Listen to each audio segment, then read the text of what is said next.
প্রথমেই আমি আমার বৌমার কাছে ক্ষমা চেয়ে নিচ্ছি। ক্ষমা করে দাও বৌমা আমায়, আমি তোমার ভালো শাশুড়ি মা হতে পারলাম না।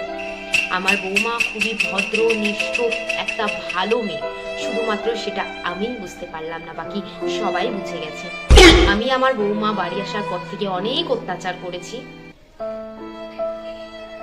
কেন থামলেন কেন? হ্যাঁ হ্যাঁ, অনেক অত্যাচার করেছি, কিন্তু সেগুলোর আমি আমি ক্ষমা চেয়ে নিচ্ছি বৌমা।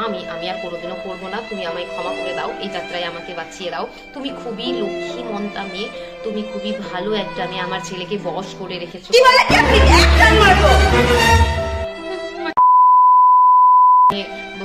বৌমা ভালোবেসে আমার ছেলেকে রেখেছে, তার জন্য আমি খুবই খুবই কৃতজ্ঞ।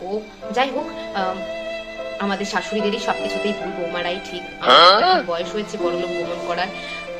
ঠিক আছে, ক্ষমা চাইছি বৌমা। ঠিক আছে।